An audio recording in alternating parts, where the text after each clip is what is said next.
Would you mind moving that table out for me? All right, guys, welcome. Before I start my message tonight, I want to give you a recap of Brazil. And if we can have that photo up, would be great. But I want to share with you what happened in Brazil. And first of all, this picture says everything. It's one of those things where you said you had to be there. But there was no separation. You would not have known we were from different churches, different countries. If somebody would have walked in off the street and saw us with the Brazilians, you would have thought we were one family. One family. You know, the word says we're one body, we're in one spirit, we're in one accord. The body is together regardless of distance. And that's what happened in Brazil. But I want to share with you what happened is, first is leading up to Brazil. Who knows that God can only pull out of preparation? Whatever you don't prepare cannot be pulled. You have to prepare to expect God to do something.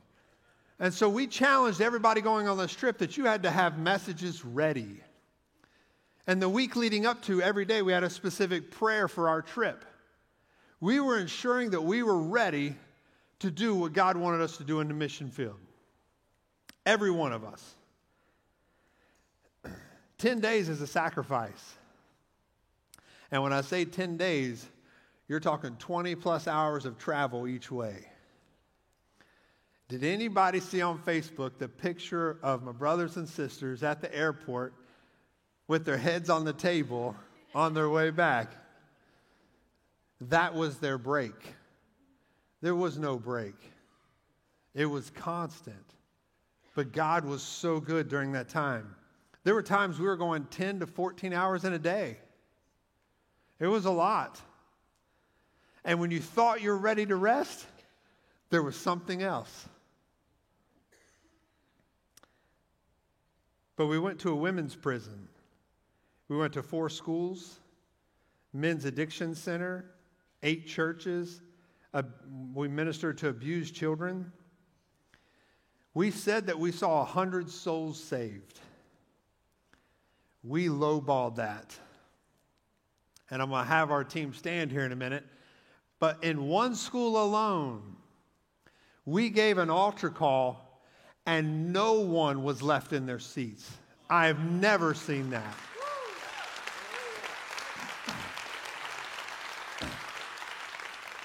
We gave an altar call and over 200 young people came forward that said, I either want to rededicate or give my life to Christ. Who knows that my preparation and the team's preparation, we're not ready for that. Our expectation was, Lord, bring 20, bring 30, bring a bunch.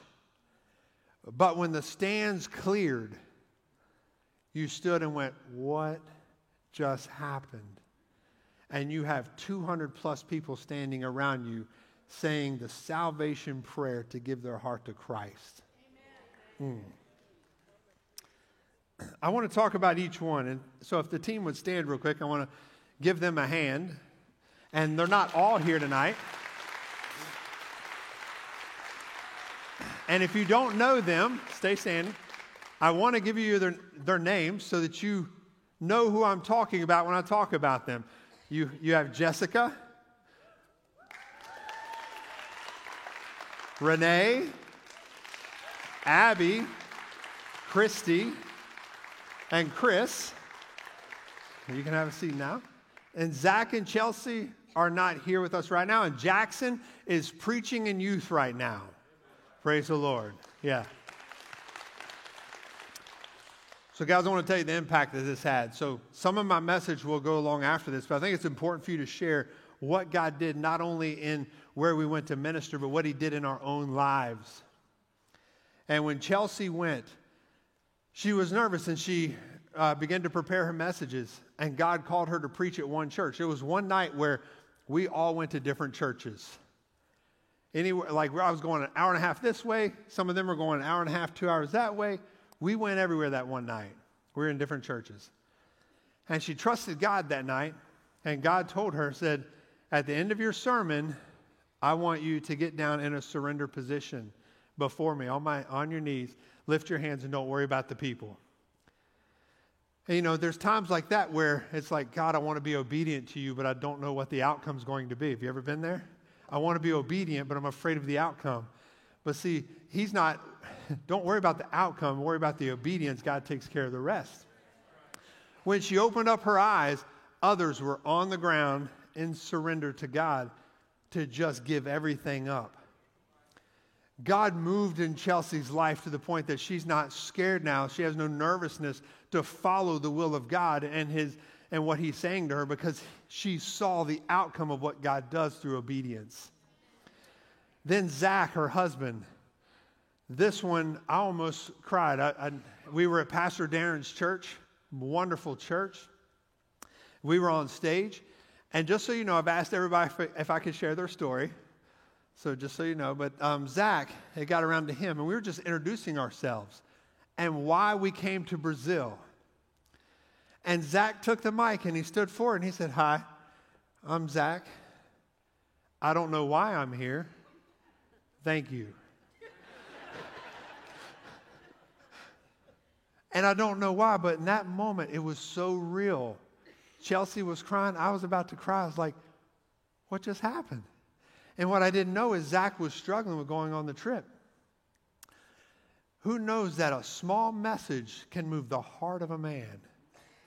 And after the message, this gentleman came running to Zach to find him and said, what you said was for me. And what was even better is the fact that this gentleman that ran to Zach also races ATVs and motorcycles like Zach does. And they begin to intertwine a relationship in that moment and connect on social media. And Zach became a minister unto that young man through that small message, why am I here?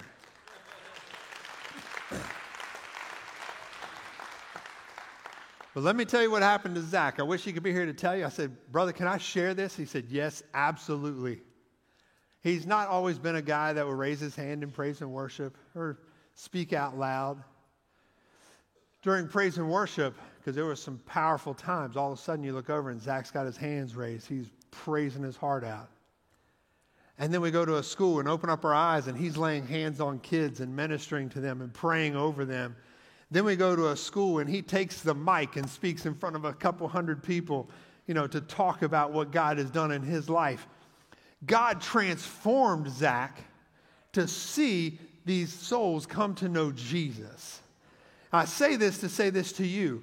If you're ever in a spot, you're like, how can God use me? I don't know why I'm here. I don't know what I'm doing. God knows what he's doing. Step out in obedience, and God will bless the works that you have for him. He did that in Zach's life. Jessica, I didn't know all of Jessica's story.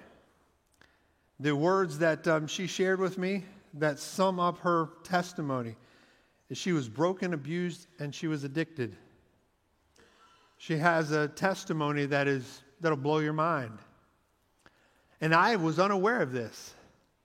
And we get to Brazil, and our first outing is in a park in the middle of the city. And they're bringing children here that were abused. So they have their bodyguards, they have their people, they have everybody with them. And so these are people that have been stripped from their homes. Don't trust people. And Gabby said, who's speaking at this one? And I said, Jessica. I had no idea. I didn't know what was going on. And Jessica gave her testimony. God took something so broken that God has transformed her life. And I'm going to let her tell her testimony later on this year. We'll do it through video because it's pretty long. But when we left, her daughter was here with her. And if you don't understand the backstory, it is amazing that her daughter was here. And her daughter looks at me and says, take care of my mama. Because at one time, she didn't have her child. But God healed everything in that time for Jessica. We went to a women's prison. And this lady comes forward and she has a baby. Guess who ended up with the baby? Jessica.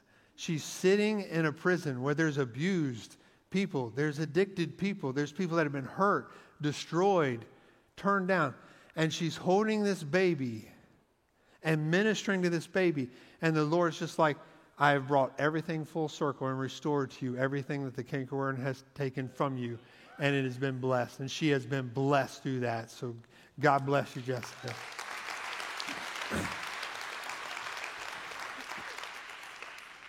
So Chris and Christy Decker, I don't know if you know this, but a couple of years ago, I think it is now, they had faith in Pastor Gary and us and the staff and Gabby to send a 17-year-old to Brazil. How many of us would be okay sending somebody on a 20-plus hour trip to Brazil at 17 years of age and say, I hope it goes okay? They had faith in God that they were doing the right thing, and they had to step out on faith and believe and trust that God would protect her, and I'm going to send her to a foreign land to start the In Mission program. She was one of the first to go to Brazil as the In Mission program. She has now completed 3 sessions of In Mission, and Abby's being used to grow that program that is slowly becoming more worldwide. It's going to go into South Africa. There's talk about Australia. There's talk about other countries that In Mission will begin to take place in. This was pioneered by Gabby, but also by Abby in her obedience to go to Brazil and to serve. But her parents had to say, I trust God for the call upon our daughter's life to go. And during that time, Abby has met great family members. She has a family in Brazil. And when I say she has a family in Brazil, she has a family in Brazil. Brothers and sisters and moms and dads. Well, now the parents got to meet them. They got to sit with them, talk with them, connect with them. It is their family as well now. The Brazilians aren't just Brazilian. They are family. And it has become their family. And there was so much trust in this trip from all 3 of them to go on this trip, because Abby went way before us, and then she left and brought the team back. But guys, again, there's some things that we need to step out in obedience to God with so that we can see the fulfilling of what He wants to do in your life. Jackson, he's not in here. There were some great pictures of him, and he's probably in this. Yeah, he is down at the bottom there, because he's always in every picture. But I'll never forget in the men's prison, or not the men's prison, the men's addiction center. I didn't know Jackson's testimony. He's, 21, 22 years old now. And he struggled with addiction. And here he is standing before grown men in a men's addiction center and giving his testimony that I didn't even know existed. And men begin to lift their hands and cry. And he's hugging them and praying for them that they too can be restored and relieved of the addiction upon their lives. He is ministering out of his own brokenness because he saw what God could do in his life. And just like I said, right now, he's over there talking to teens and ministering to teens so that they can know what it's like to walk with God. Jackson did a phenomenal job. Yvette got to minister in a women's prison. One of the hardest things I've seen done. Because if you've ever felt oppression in a place that you try to speak, and Priscilla was telling me a little bit ago that during her message, there was someone yelling out of the hallway in a combative voice against everything she said. And it became super oppressive in there to the point that everything stopped and prayed in tongues to rebuke what was there so the message could get through. 30 people came to know Christ right there in that women's prison that night.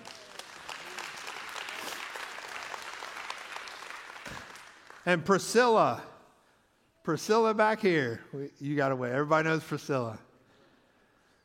A year ago, God told her to start learning Portuguese.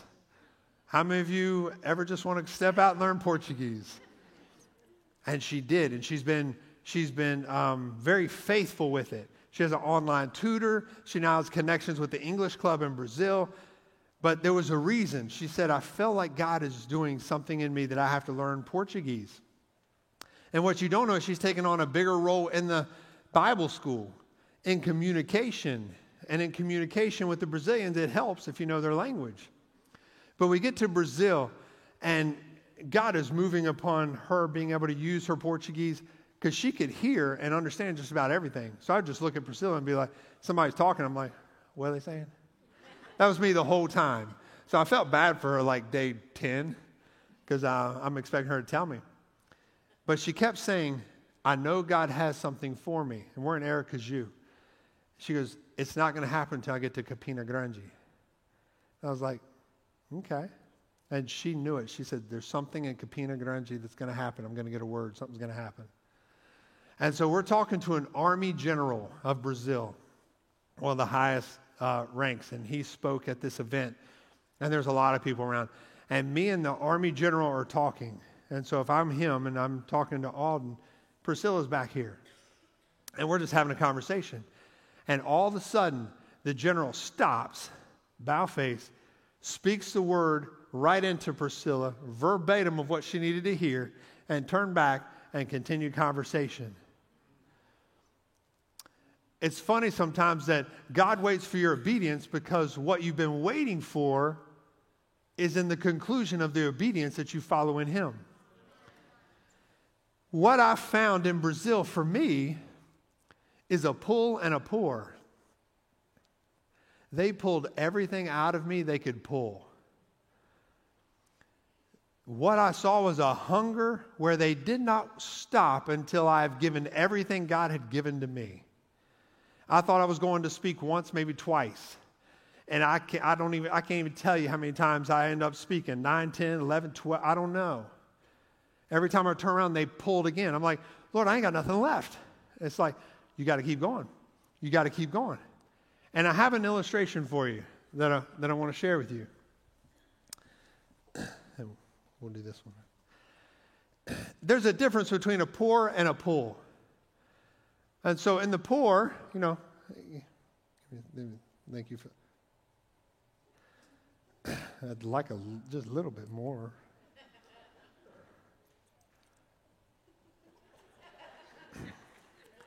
See, the problem with the poor is he's in charge of how much he'll give. Some of us wait for God to say, hey, when you're ready.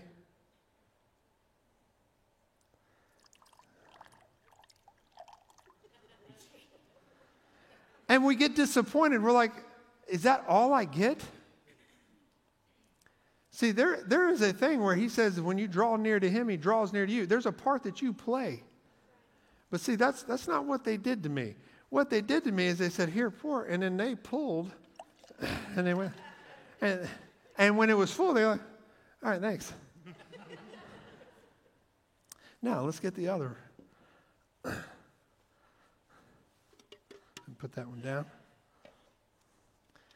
And then, I need you to see this because it's going to come in the message, is if there's nothing that you're trying to draw from, but yet you're waiting for a pull or a pour,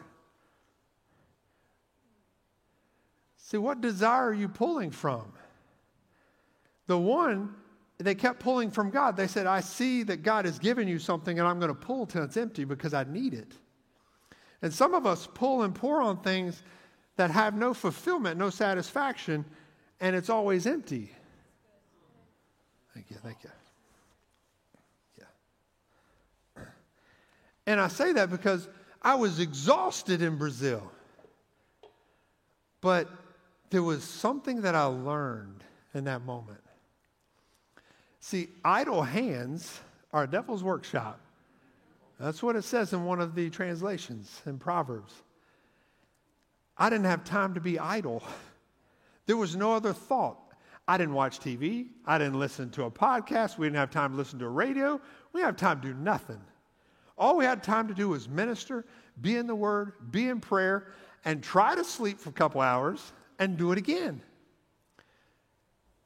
In that moment, I realized that when you have a relationship that is pulling on God, it'll keep you from having idle hands. And idle hands gets us in trouble. I do want to tell you this, that everyone that gave, everyone that prayed for us, there is a potential. We saw 300 souls, but we're going to say 100. Because of you, because of your prayers, your willingness to give, willingness to invest time, those belong to you as well. Those souls. We saw people healed. There was a young boy that walked up to us out of school, and the teacher said, this young boy has had a headache, and it will not go away. It's been hours, and he's struggling with it. And we looked at him. And we taught him first. We said, do you know what the word says? We told him by his stripes, you are healed. It belongs to you. And if you know God and you're a child of God, that promise belongs to you. And if you believe that and you know that, when we pray this, where two or more agree upon any one thing, it's going to be done and your headache will be gone. Do you hear me? And he said, yes. I said, do you believe? He said, yes. We prayed and instantly we said, how's your headache? It's gone.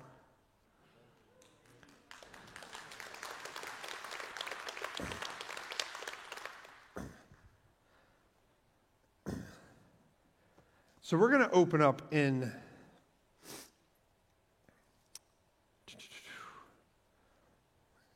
John 4.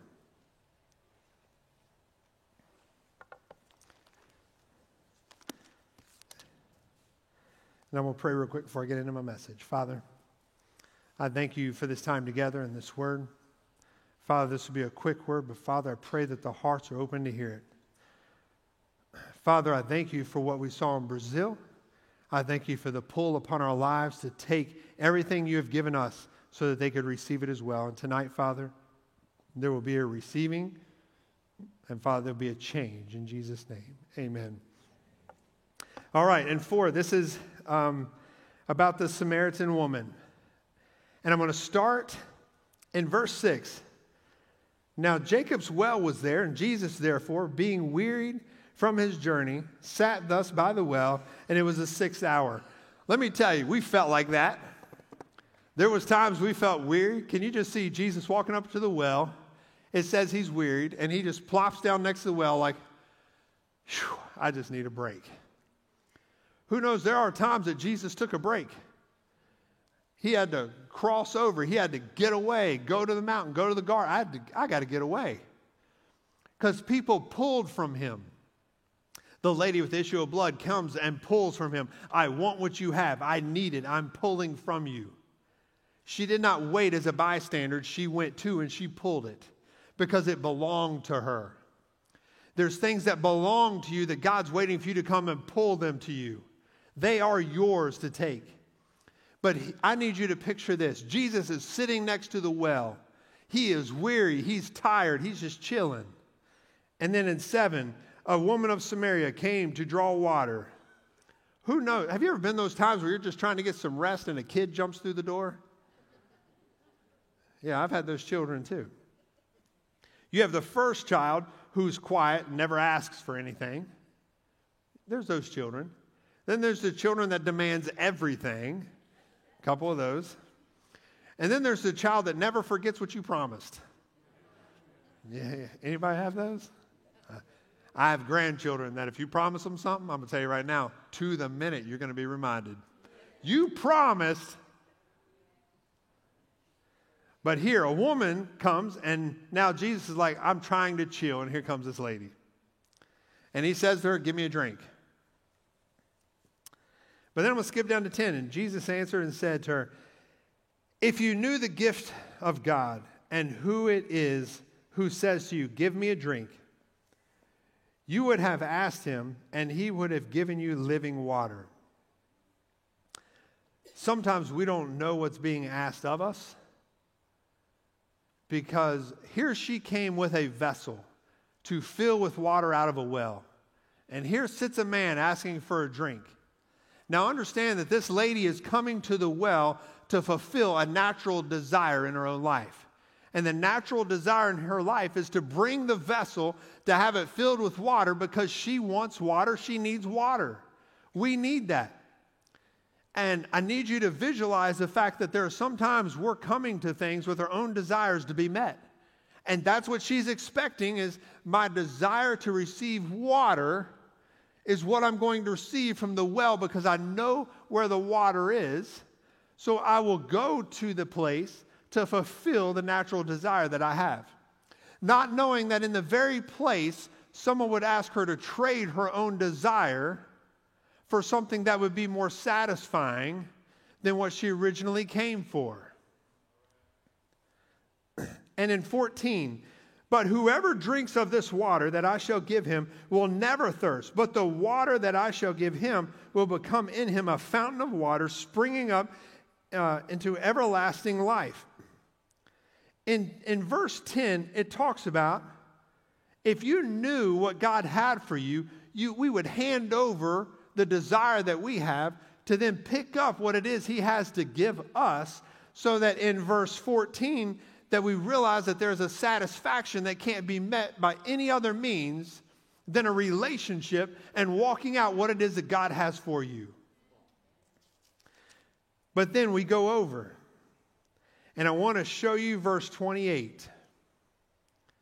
The woman then left her water pot, went her way into the city, and said to the men, what she came expecting to get, she dropped, left, because satisfaction has already been given by the Father, by Jesus. Jesus gave her what she needed. What she thought she needed and what she left with were two different things. Some of you came here tonight for something, and you might leave with something else because the true fulfillment of what God's trying to get to you is not what you came desiring. When we went to Brazil, the expectation we had was to minister. What we didn't know that God was fulfilling a promise in our own lives and making sure that everything, our whole testimony, was being fulfilled in the moment. When Jessica was able to minister in Brazil, we saw the fulfillment of her healing. What I didn't tell you is we're on the plane. This is a day or two before. God told her, well, I guess nicotine is done. See, there was one thing that she was holding on to, and it was nicotine.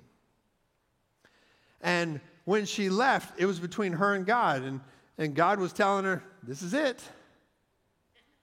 This is it. And she's like, I'm getting ready to get on a plane and travel 20 hours, no cigarettes. Let me tell you something.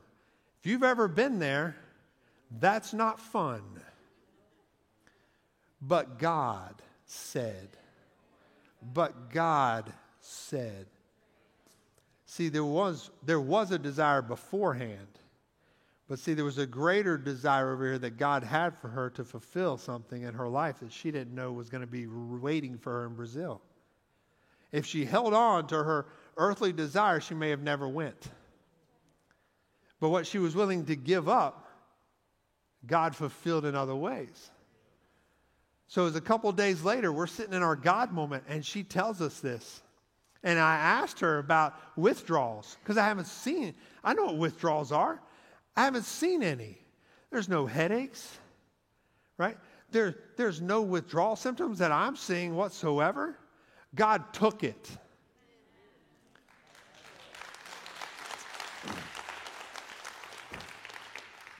Just like in this story, she came expecting one thing and she left with a fulfillment. And when that was made, where did she go? She went out to tell somebody about it. Guys, we saw possibly 300 people come to know Christ. We have a community right now that needs to come to know Jesus Christ. And in Revelations, I think it's 1 and 6, it talks about us being priests. And pastors talked about this. And we should be winning souls and bringing them in. There should not be an empty seat in the house. Every one of us should be reaching our community to see them come to know Christ. Could we imagine the power that exists in this community if we all walked in unity under God? The unity that we saw in Brazil as well at Verba da Vida Church, there was, what a lot of people don't know, and I didn't know this, I was telling Pastor, 1,200 ministers, I think it was, 512 churches. They reached 70 million people a week. 70 million a week. And I watched what they were doing. And what I saw is there was unity. And I've never seen this. So they believe that when God puts someone in position of authority over them, that he also or she also speaks for God because they believe God has put them there. And I saw Apostle Guto. We were talking about some things, and there was this one couple that came and said, Apostle, I think we're called to go to ministry in the mission field. He said, all right. And they had an idea of where to go, and Guto said, nope, I think you need to go to Zambia. I was like, Zombie? There's a place in Brazil called Zambia. It's like 500 people. How many of you know you feel called by God and you get sent to a town of 500 called Zambia? And so they looked at the apostles and said, if that's what God's told you, we're going. And they went. And he was telling me, he said, they have done an amazing work there. The church has grown exponentially. Bible school is planted there, other things. Because of the obedience of the individuals called by God to go and to do things outside of their own desire, but to do the things of God, they see the fruit of it in their own lives. But I'll leave you with this. When you feel like you're giving up one of your natural desires to pick up something from God and to place it into your life, and you feel like, well, I'm giving up what I love. We walked into one school, and I played soccer for years, right? It's a passion of mine. I'm going to Brazil. You can't go to Brazil and not like soccer. And I'm in Brazil, and I'm like, God, it would be so great to have an opportunity to minister through soccer. And we walk into this school door, and there's a goal, and there's a soccer ball. And I was like, oh, give me the soccer ball. And this is where we saw the whole stands clear, is I had a shootout with one of the Brazilian kids. And Chris Decker, stand up for a second. This was the world's best goalkeeper in the world. But God will take your natural desire and use it for the benefit of the kingdom. It broke a wall in that moment between them knowing me and me knowing them.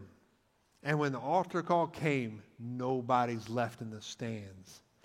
God will use the things you love in the obedience of what he's called you to do for the benefit of the kingdom of God.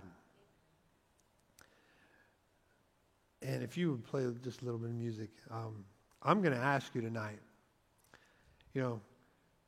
we've grown over the last couple years. We're not done. God has more for us.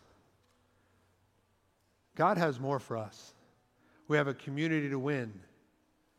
We are no longer just a local church. We're an international church. We minister around the world. God's calling us to do something. But the word also says that the harvest is plentiful, but the laborers are few. And I'm calling you to ask you, because I believe God's put this on the heart, is that maybe we're carrying a desire of our own that we're not willing to give up for the furthering of the kingdom. The interesting part is when you give up your own desire to follow his will, that desire will come back to you, but in a holy way that'll bring you a fulfillment that it'll never give you in its natural form. She came for water. She had her pot. But when she met Jesus, she knew that there was such a fulfillment that I could lay down what I came for, because what I really came for was fulfilled. I didn't see it. I didn't know it was there, but it got fulfilled.